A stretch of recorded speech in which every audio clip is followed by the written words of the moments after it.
Olá, olá, seja bem-vindo a mais um programa Prova Final. Você já sabe que esse programa é uma parceria da Rede LFG com a TV Justiça. E hoje nós vamos tratar em mais um encontro de direito empresarial. Meu nome é Elizabeth Vido e hoje nós vamos conversar a respeito dos requisitos para ser empresário. Você vai entender aí o que é necessário. Será que precisa de idade? Será que precisa de registro? Isso nós vamos conversar hoje. Mas em primeiro lugar, vou te contar como é que funciona o nosso programa. Eu já sei, você já conhece, mas isso é para o nosso amigo que está hoje pela primeira vez conosco. O nosso programa ele é composto por 3 blocos. No primeiro bloco, o tema do dia. E nós, hoje, conversaremos sobre os requisitos para exercer atividade empresarial. Logo em seguida, temos o Pergunte ao Professor. Dúvidas dos nossos amigos do Brasil inteiro. E aí a gente pode esclarecer um pouco mais e às vezes até adiantar uma dúvida que você possa ter. E no terceiro bloco, a hora que a gente vai testar os nossos conhecimentos para saber se aquilo que a gente estudou hoje nesse nosso encontro, a gente conseguiu perceber como que cai em prova. Porque, claro, esse programa é destinado para você que nos acompanha e quer conhecer um pouco mais do direito, mas também para você que estuda para as provas de concurso público, de OAB, de todo o Brasil. E aí, posso contar com a sua presença? Então nós vamos já começar o nosso programa com o tema do dia.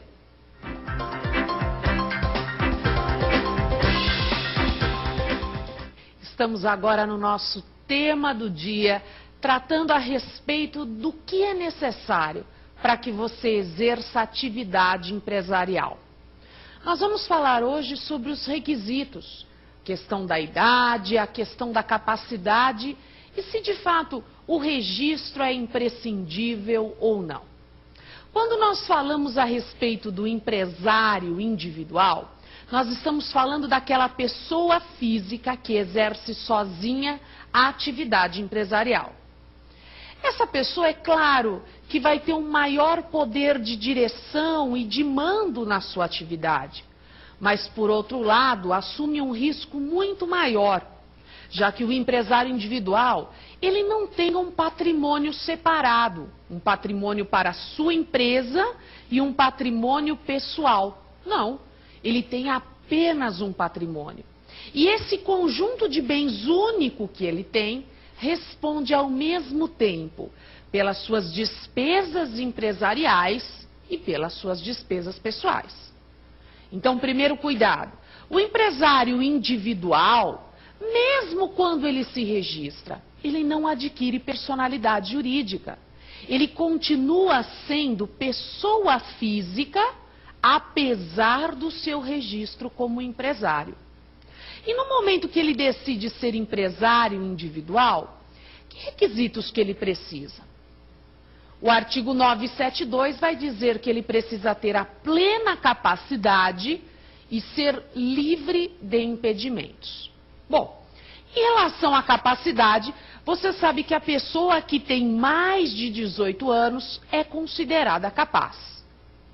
E se ela tiver até 18 anos, entre 16 a 18, relativamente capaz, menos de 16, absolutamente incapaz.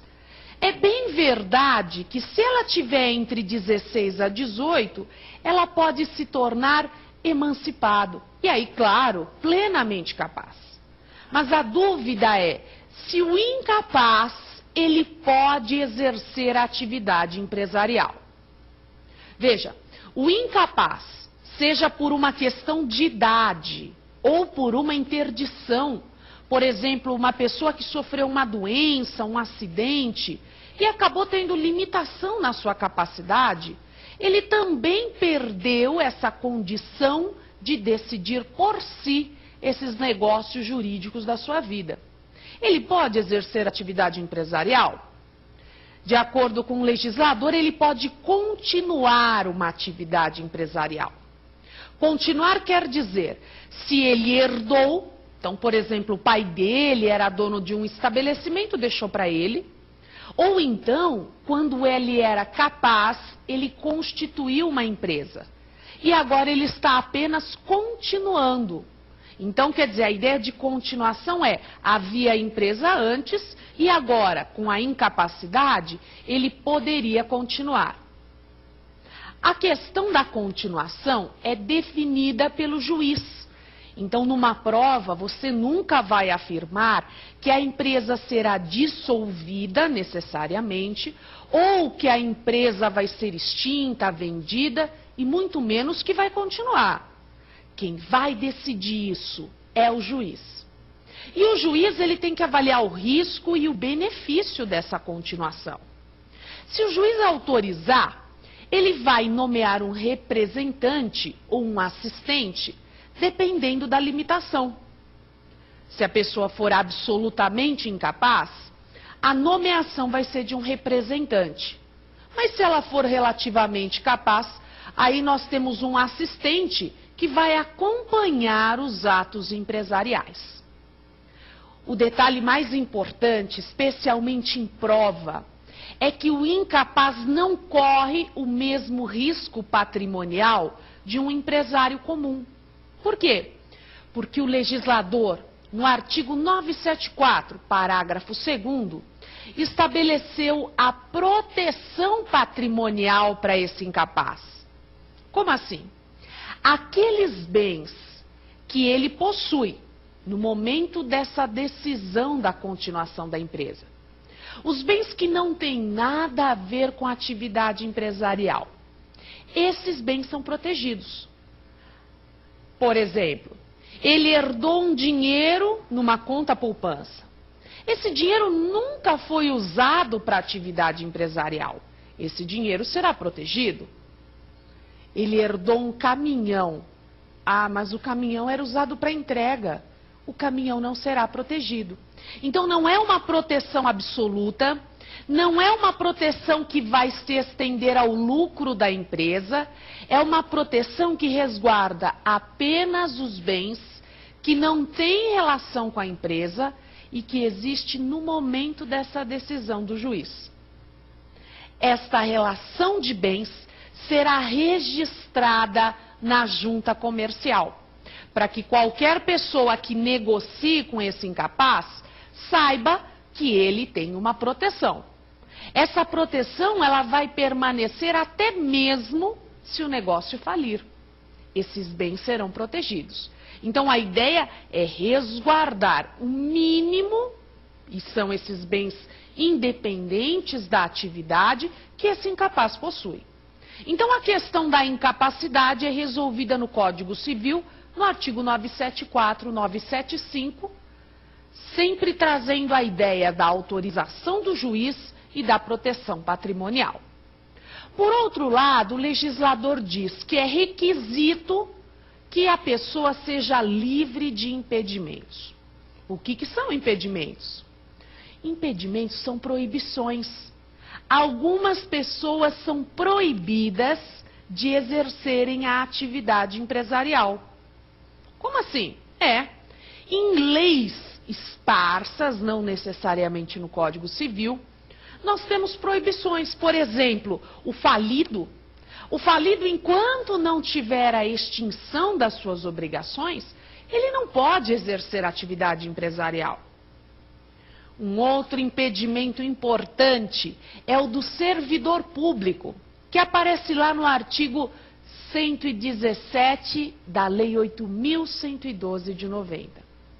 Quanto ao servidor público, e aí você pode estender para o militar, na ativa, para o membro da magistratura, o membro do Ministério Público. O que ele é impedido? Ele é impedido de ser empresário individual e ele é impedido de ser administrador de uma sociedade. Então, cuidado, ele pode ser sócio, acionista, cotista. O que ele não pode, o que ele é proibido é de ser empresário individual e administrador da sociedade. Agora, cuidado, o fato dele ser impedido significa que se ele exercer atividade empresarial, ele não responde? Claro que não. A ideia é que ele não deveria exercer essa atividade, mas se exercer, vai responder pelas obrigações. Isso está lá no artigo 973 do Código Civil. Então, entendeu, não é? Livre de impedimentos, livre de proibições e absolutamente capaz. Agora, veja só, a atividade será que só existe quando eu falo de registro? Não. O registro, para quem exerce uma atividade empresarial, é uma obrigação. É a forma de tornar essa atividade empresarial regular. Mas é claro que existe atividade mesmo sem o registro. Por exemplo, aqui perto do nosso curso, existe um tiozinho na rua que vende milho.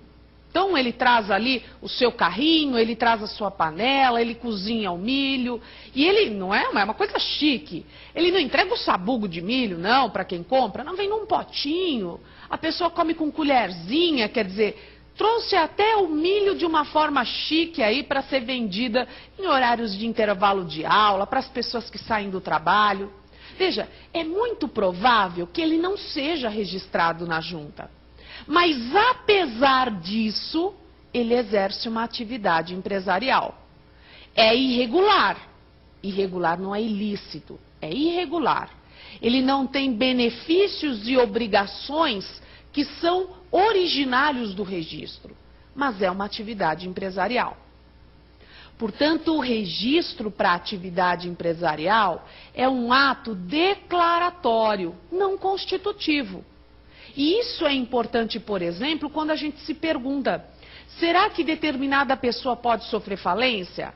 A resposta é, se ela exercer atividade empresarial, pode sofrer falência. Não importa se é registrada ou não. Então, esse tiozinho que vende milho e que provavelmente não é registrado, se ele se tornar insolvente, se ele ficar devendo, ele pode falir em virtude do exercício da atividade empresarial. Cuidado que falência nunca foi benefício. Falência, na verdade, é ao contrário disso, uma forma diferenciada de reunir todos os credores, reunir todos os bens e, claro, como esses bens não são suficientes, ordenar os credores para estabelecer como eles vão receber. E pior do que isso, a falência também significa a responsabilidade por eventuais crimes falimentares.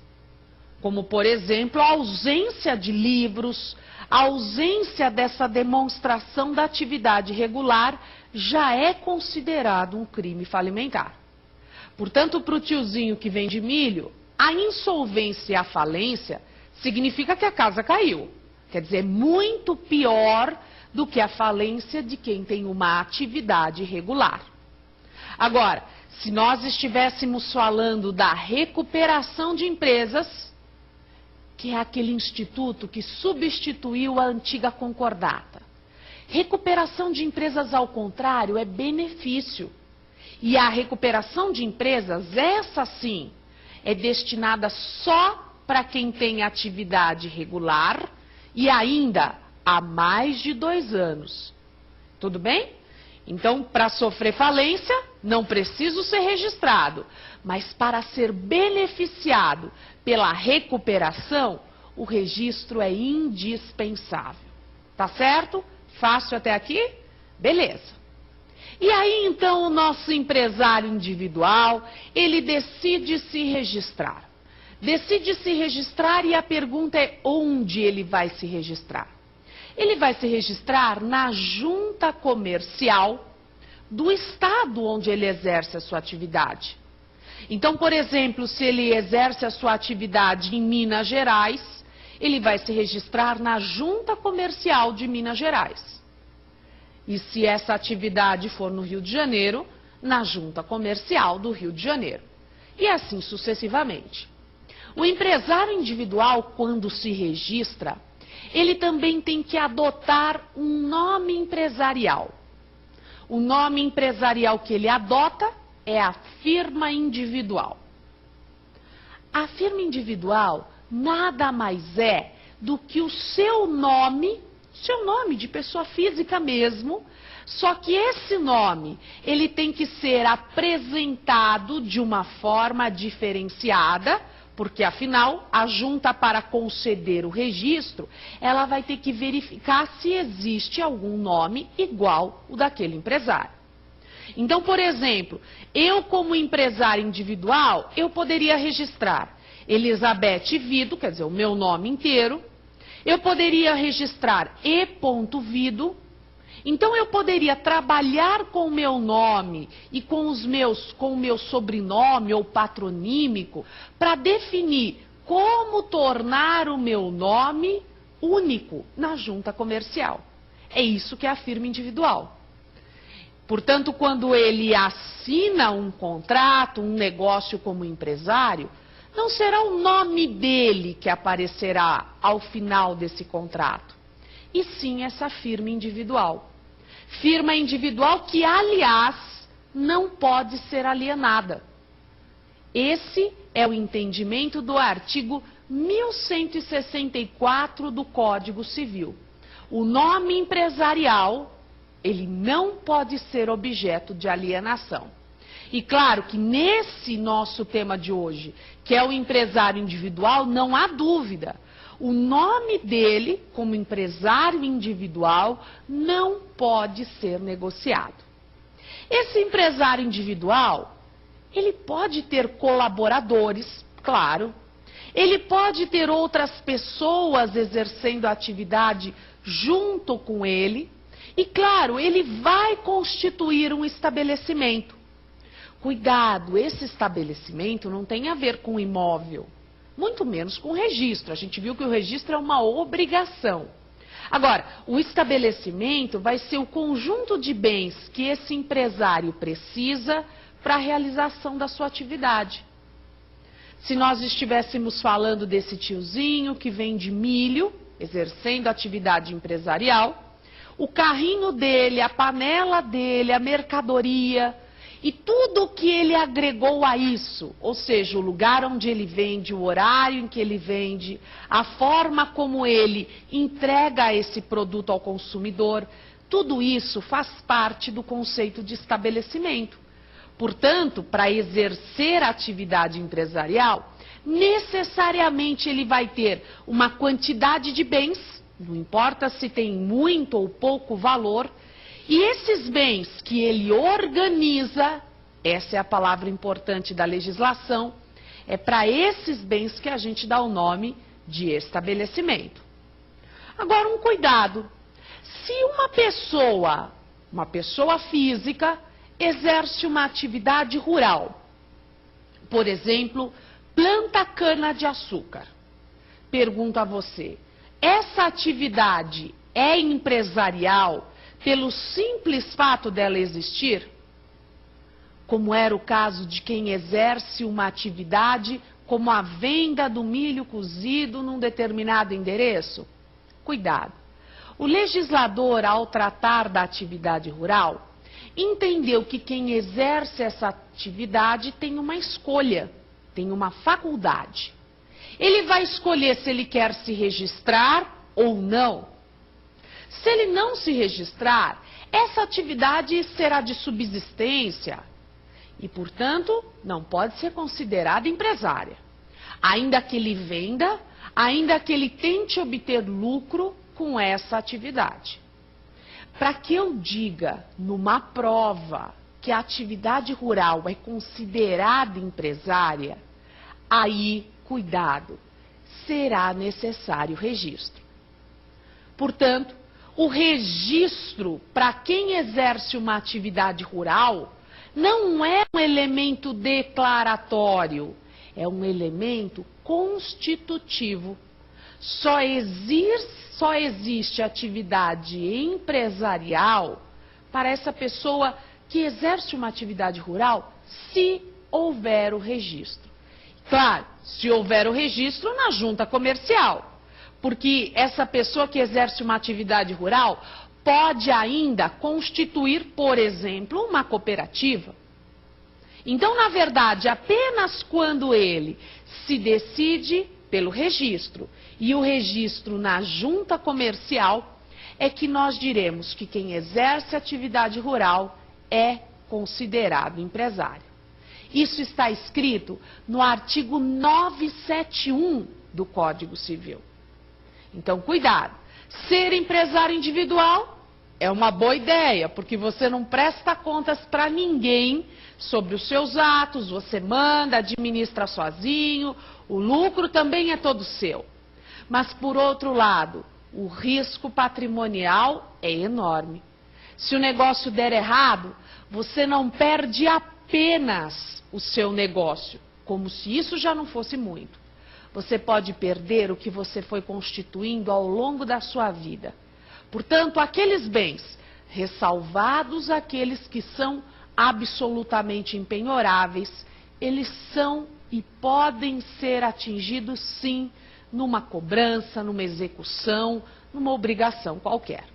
Então, se você tiver que escolher hoje, de acordo com o nosso ordenamento, ou se você tiver que orientar alguém que você conheça, o melhor realmente é a constituição de uma sociedade. E dependendo do tipo societário escolhido, eu consigo ter o mesmo poder de decisão, de mando, de controle, e ainda consigo a proteção patrimonial que a constituição de uma pessoa jurídica me confere.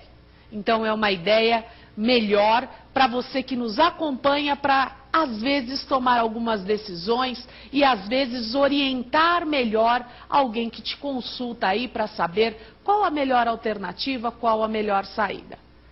Você que está nos acompanhando para estudar para a prova, muito cuidado. Empresário individual, de fato, aparece em prova, hein? A gente tem concursos fiscais que aparece esse assunto, concursos públicos dos mais diversos, OAB, cuidado. Falou de empresário individual, está falando da pessoa física.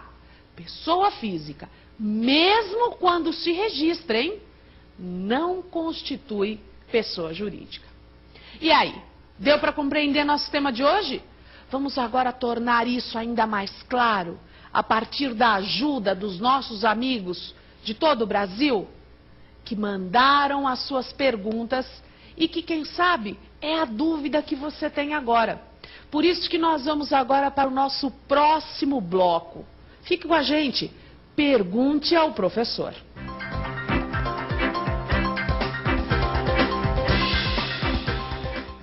Estamos de volta com o nosso bloco Pergunte ao Professor.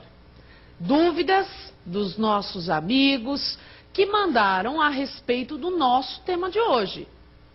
Você quer participar também? Ah, é muito fácil. Você tem que mandar o seu e-mail para provafinal@lfg.com.br. Você pode mandar a sua sugestão, a sua dúvida e, quem sabe, no próximo programa, seja a sua dúvida aqui colocada no ar. Até hoje, você que nos acompanha já há algum tempo, quem sabe já não tem aqui hoje a sua dúvida esclarecida. Mande seu e-mail, participe. Vamos então à nossa primeira pergunta? Pergunte ao professor. Professora Elizabeth, o empresário individual pode sofrer falência mesmo que não seja registrado? Nosso amigo perguntou a respeito da possibilidade de sofrer falência. Cuidado que falência não é benefício. Isso a gente já conversou hoje, só que tem um detalhe. A falência, ela vai ser esse procedimento de insolvência, de reunir os credores e reunir os bens. E claro, como os bens são menores do que as dívidas, normalmente alguns credores ficarão sem receber. Então a falência, não sendo um benefício, mas ela tem um requisito. A Lei 11.101 de 2005, lá no seu artigo 1º, diz que a falência ela vai recair sobre o empresário ou sociedade empresária. E aí, cuidado, Em nenhum momento, nem na legislação falimentar e nem no Código Civil, a definição de empresário contém a informação do registro. O caput do artigo 966 do Código Civil vai dizer que o empresário é quem exerce uma atividade profissional, e essa atividade ela pode ser de circulação de bens, prestação de serviços ou de produção, e essa atividade necessariamente tem que ser organizada. Veja que em nenhum desses termos apareceu a palavra registro. Portanto, falência pode recair sobre a pessoa que exerce uma atividade empresarial, registrada ou não. Mas claro que se não for registrada, a situação é muito mais grave, é muito mais difícil. É um procedimento que já de cara eu tenho indícios de crime falimentar. Vamos então à nossa próxima dúvida? Pergunte ao professor. Professora, uma pessoa tinha uma padaria e ela foi interditada. Ela pode continuar com a padaria ou ela terá que vendê-la? Olha só, qualquer negócio empresarial, claro que se for de uma pessoa física sozinha, ela corre esses riscos. Os riscos não só da sua atividade dar certo ou não, mas o risco que qualquer um de nós, por uma doença, por um acidente inesperado, de se por acaso a pessoa sobrevive, ela às vezes pode ter alguma limitação. É claro que o fato dela ter uma doença, o fato dela ter sofrido um acidente por si, não a torna incapaz. A incapacidade, ela precisa ser declarada pelo juízo. Então, na verdade, eu precisei de um processo de interdição, onde será avaliado, a partir de laudos médicos, de testemunhos, a limitação, se é que ele existe, da capacidade da pessoa, para ao final ela ser interditada. E nesse caso, dentro da interdição mesmo, será resolvida a destinação dos bens. Quer dizer, quem é que vai, de alguma forma, administrar esses bens pelo incapaz? Ou administrar com o incapaz, no caso da incapacidade relativa. Junto com todos esses bens, pode ser que tenha uma padaria, como foi a pergunta da nossa colega, ou qualquer outro negócio. E nesse caso, quem vai decidir se essa atividade vai continuar, se ela vai ser fechada, se ela vai ser vendida, vai ser o juiz. O que ele vai avaliar?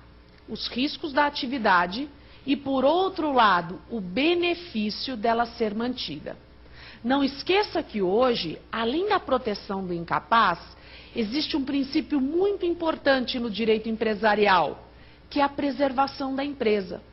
Ou seja, o entendimento de que quando uma empresa fecha suas atividades, não é só o dono que é prejudicado. Os empregados que perdem o seu emprego e que às vezes podem demorar para se recolocar no mercado. Os fornecedores que tinham com esse empresário um contrato e deixam de ter. Enfim, todas as pessoas que direta ou indiretamente tinham relações com essa empresa também são prejudicados. É com base nessa ideia da preservação da empresa que o legislador permitiu a continuação, desde que autorizada pelo juiz. É claro que essa continuação, essa autorização judicial, ela pode ser revogada. Por quê? Porque pode ser que mude alguma situação na qual o juiz se baseou para poder permitir a continuação. E aí é possível que ou por uma iniciativa dos herdeiros, dos interessados, do próprio curador, ele possa definir, o juiz possa redefinir, modificar a sua autorização judicial. Então, quando ocorre a interdição de um empresário, todos devem esperar esta decisão do juiz. Se é pela continuação da atividade, se é pela extinção da empresa ou ainda se é para que essa empresa seja vendida, colocada no mercado. Tá certo? Vamos então à nossa próxima pergunta? Pergunte ao professor. Professora Elizabeth, as pessoas impedidas de realizarem atividade empresarial responderão pelos atos praticados? Olha só, a ideia do impedimento, o impedimento é uma proibição. A gente falou hoje da proibição do falido, nós falamos hoje da proibição do servidor público. Existem outras proibições, ou melhor, algumas restrições. Por exemplo, existe a restrição que está no artigo 54 e 55 da Constituição Federal, que atinge o senador, o deputado, e essa mesma restrição, ela atinge também ao vereador. Em relação a esses entes políticos, esse impedimento, essa restrição, não é para a atividade empresarial como um todo, mas é especialmente para aquela atividade empresarial que tem alguma relação, algum contrato com uma pessoa jurídica de direito público. A preocupação do legislador constitucional foi evitar que aquela pessoa, aquele agente político, ele se aproveite da sua função para gozar de algum benefício, de algum favorecimento com um ente político. Essa é a preocupação. Então, a ideia é, o impedido não pode realizar atos empresariais, porque ele é falido, portanto, ele foi afastado desse exercício, porque ele é servidor público e, portanto, ele recebe um dinheiro público para realizar uma função pública. Mas veja, em todos os casos, apesar de ser impedido, se ele realizar essa atividade, ele responde. O terceiro de boa-fé não vai ser penalizado porque a pessoa era impedida.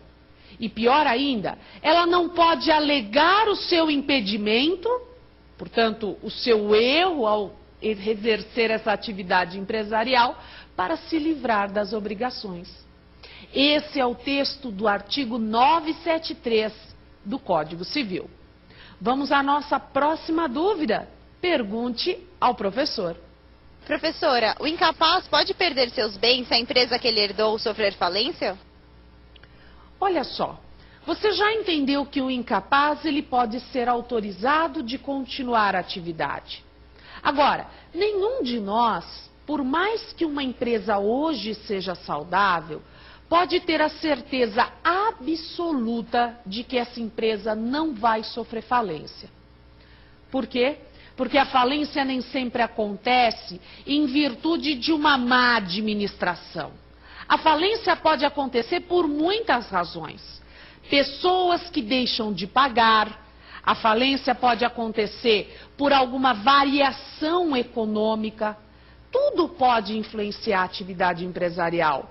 A alta carga tributária. Portanto, é possível a falência.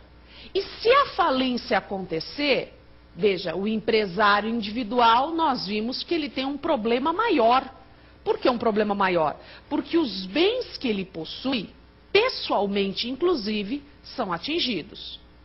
Não se esqueça que nós não podemos ignorar aqueles bens que fazem parte daquilo que o legislador quis proteger como o mínimo necessário para a sua sobrevivência.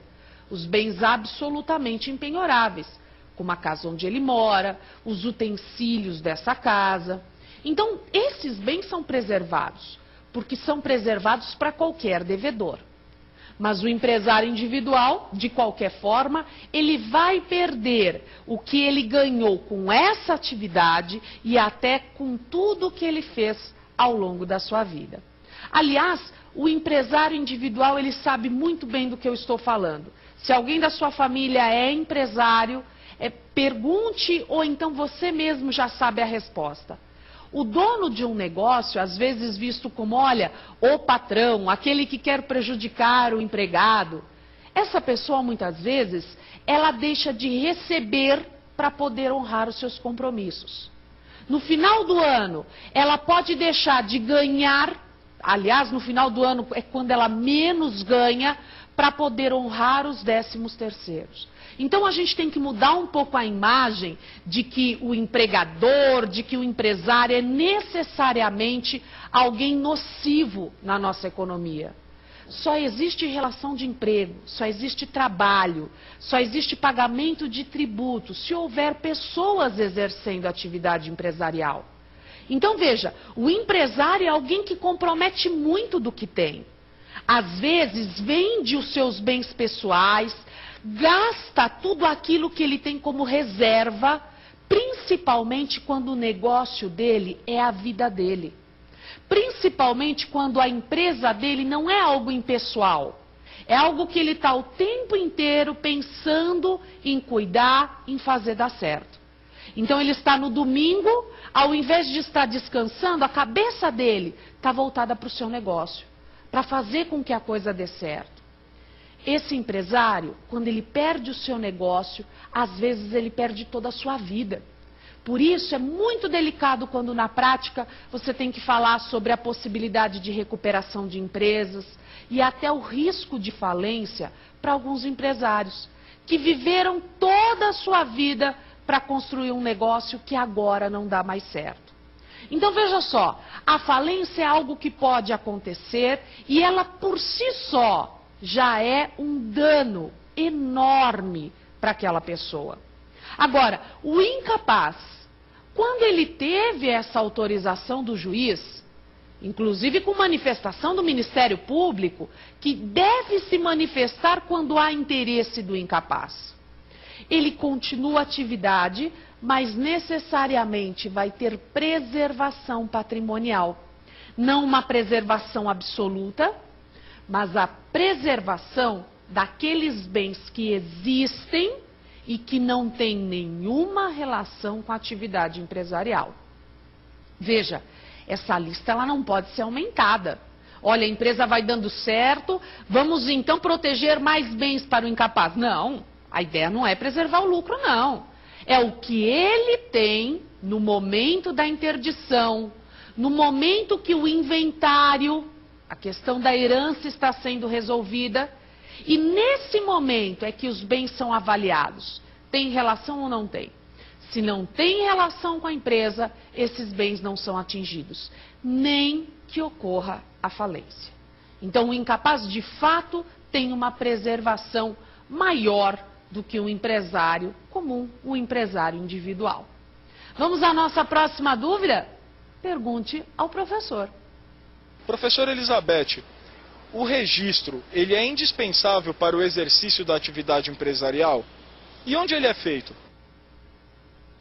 Veja, quando nós falamos do registro, o registro para atividade empresarial, ele acontece na junta comercial. Agora, o registro, ele não é indispensável para identificar uma atividade como empresária. Isso não. Até mesmo para sociedades, o fato delas exercerem a atividade empresarial, isso já considera a sociedade, não a pessoa jurídica, mas a sociedade constituída. Veja que o próprio ordenamento prevê a existência da sociedade comum, que é uma sociedade que não foi registrada, ou pelo menos não foi registrada ainda. Então a atividade empresarial começou quando? Quando começou o exercício da atividade. Agora, se eu estivesse perguntando em que momento que surge a personalidade jurídica, não para o empresário individual, porque você já entendeu que ele não tem, mas para a sociedade, aí sim, o registro é o ponto inicial para a constituição da personalidade jurídica. Para esse momento em que eu tenho a autonomia patrimonial, ou seja, eu tenho a pessoa jurídica como sujeito de direitos e obrigações, e é uma pessoa diferente dos sócios. Isso acontece com o registro. Como é que acontece o registro? Quando eu levo a minha documentação para constituir a minha atividade de forma regular na junta comercial do meu estado, o técnico da junta vai avaliar essa documentação. E se essa documentação estiver em ordem, ele manda arquivar. É o arquivamento que de fato entende que a atividade vai ser registrada. E um detalhe importante, quando eu escrevo, redijo o meu ato constitutivo, E claro, eu assino e dato esse documento no momento em que ele ocorreu, eu tenho 30 dias para registrar na junta. Esses 30 dias não são aí um prazo fatal, ou seja, se eu perder esse prazo, eu não posso mais registrar. Agora, quando eu registro o meu ato constitutivo dentro desse prazo de 30 dias, esse ato, ele vai retroagir ao momento da assinatura. Então, por exemplo, se eu assinei a documentação dia 10 de outubro e eu levo para o registro na junta comercial dia 3 de novembro, se essa documentação estiver certinha, o momento do registro não vai ser considerado 3 de novembro, que foi a data que eu procurei a junta. Por que não? Porque eu procurei a junta dentro desse intervalo de 30 dias.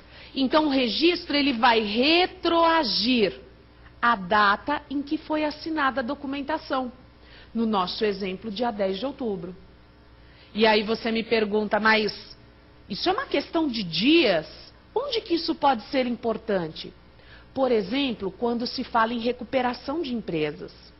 Para recuperação de empresas, eu preciso estar registrado há pelo menos 2 anos. E aí você sabe que para a constituição desses 2 anos, pode ser que eu já tenha realmente cumprido esse prazo, ou então, em virtude desses dias, 2 semanas, 3 semanas, eu posso ficar de fora desse benefício da recuperação. E aí, as dúvidas dos nossos amigos ajudaram você a entender melhor? Espero que sim. Mas agora é o momento da gente estudar por meio de questões. Nós vamos agora para o nosso terceiro bloco, para o X da questão. E você não deixe de terminar o nosso programa. Assista até o fim, para que você possa verificar, primeiro, se você entendeu mesmo, e segundo, como é que o examinador induz o nosso raciocínio a erro. Então, a gente vai agora, no próximo bloco, no X da questão.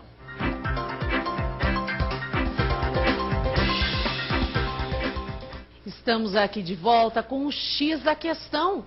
E a gente agora vai analisar como o examinador pode tratar desses temas conosco.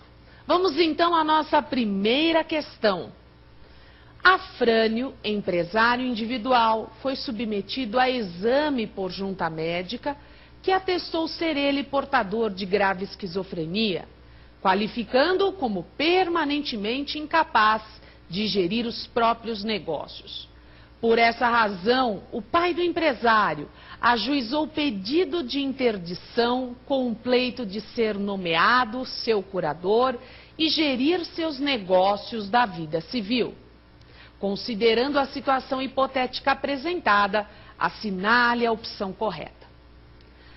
Veja que nessa questão, que nós já vamos analisar as alternativas, o que aconteceu? Uma pessoa era empresário individual, teve uma doença e acabou tendo uma limitação. Veja, apenas pela doença, apenas pela limitação, isso não mudava em nada o entendimento do direito empresarial. Mas o que aconteceu? Diante dessa limitação, o pai dele entrou com um pedido de interdição. E nesse pedido, esperava ser nomeado como curador dos seus bens.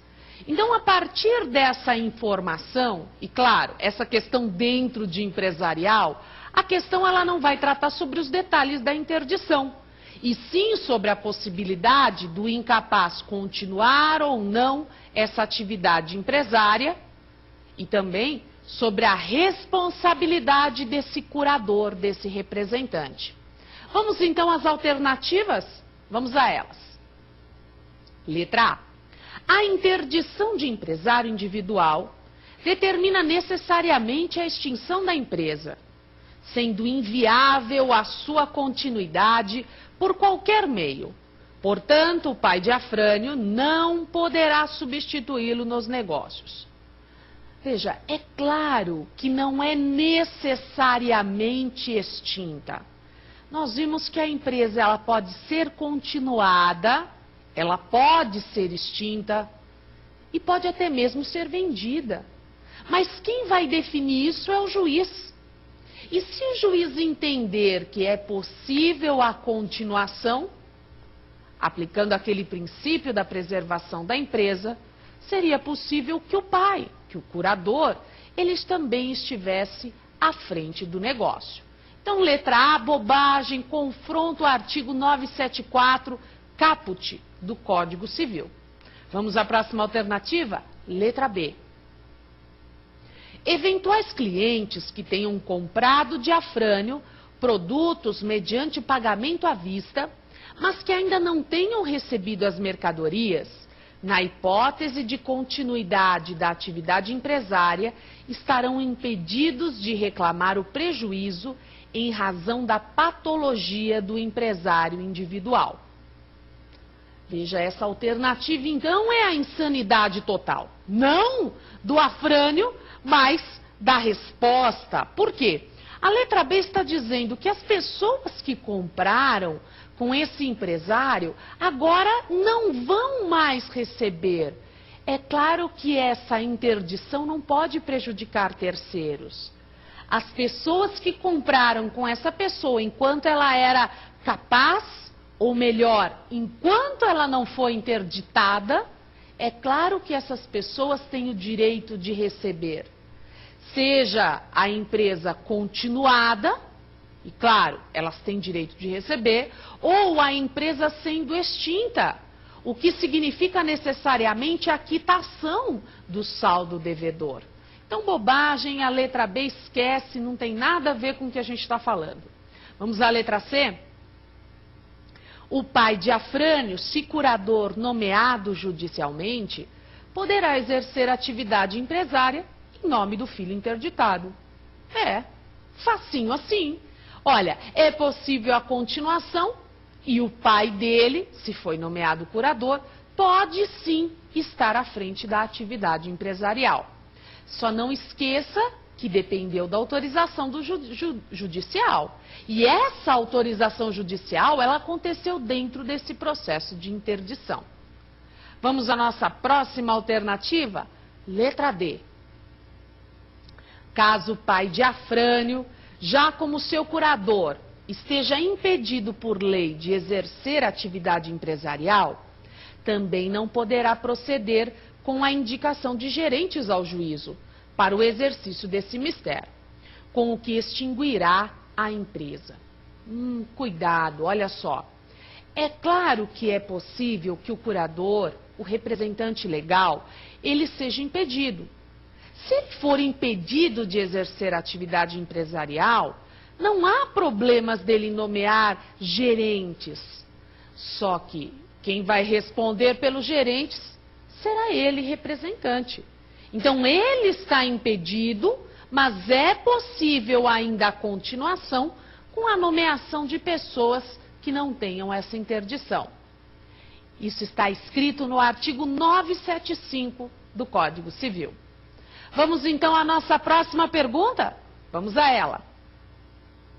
Dispõe o artigo 972 do Código Civil que podem exercer a atividade de empresário os que estiverem em pleno gozo da capacidade civil e não forem legalmente impedidos. Assinale a opção correta quanto à disciplina dos requisitos para o exercício da atividade empresarial. Nós vamos agora verificar como as alternativas e o examinador tratam desses requisitos, que na verdade, na pergunta, só fez copiar o artigo 972, afirmando que é necessária a plena capacidade e que a pessoa seja livre de impedimentos. Vamos às alternativas? Letra A.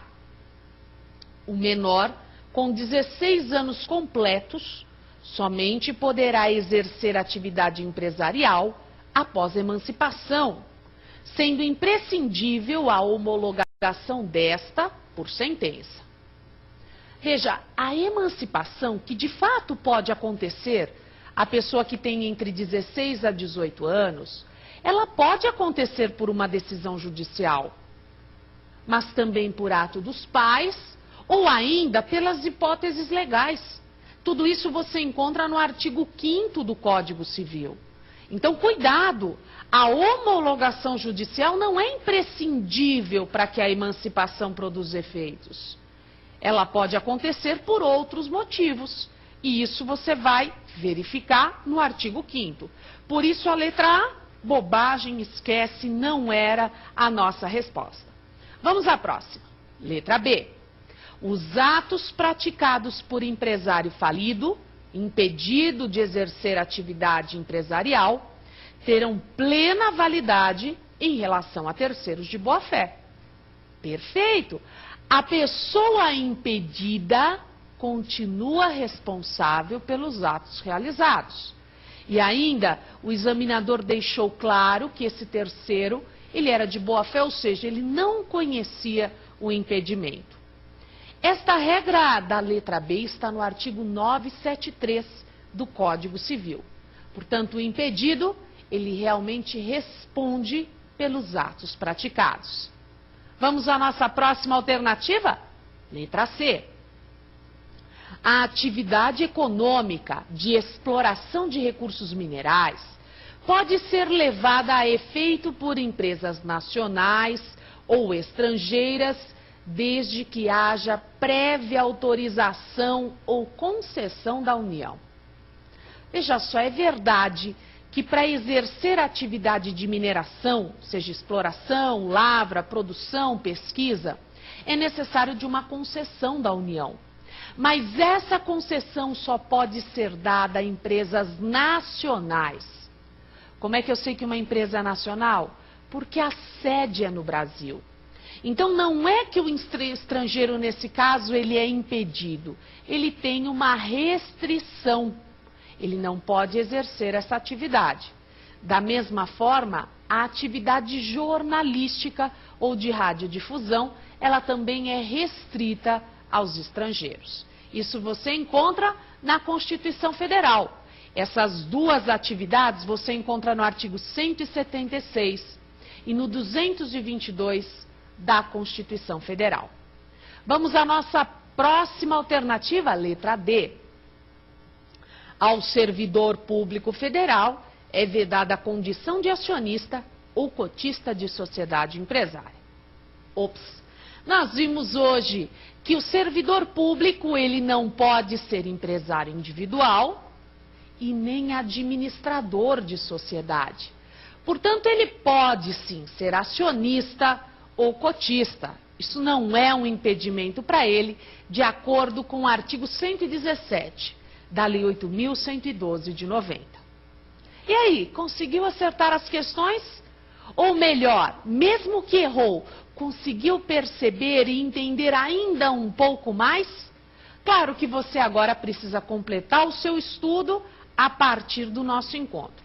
E eu quero aproveitar para mandar um beijo para os nossos amigos que já participaram aqui do nosso e-mail, mandando sua sugestão, complementando, nos ajudando a fazer o programa. Hoje o nosso beijo vai para o Rafael Horta, de Contagem, Minas Gerais, para a Viviane, de Foz do Iguaçu, Paraná, o Heitor Diniz, de Belo Horizonte, Minas Gerais, e o Marco Antônio Gonçalves, de São Paulo. Faça como os nossos amigos, mandando seu e-mail, sua sugestão, sua crítica, para que esse programa cada vez mais atinja a sua necessidade. Nós esperamos e aguardamos a sua participação. O e-mail, provafinal@lfg.com.br. E eu espero você no nosso próximo encontro, que, se Deus quiser, vai ser bem rápido. E até lá, continue estudando, continue se aplicando e, quem sabe, você possa assistir os nossos programas já como aprovado no exame de ordem, nos concursos públicos, porque, afinal, no caso de estudar para concurso e prova de OAB, a persistência é tudo. Te espero no nosso próximo encontro. Até mais!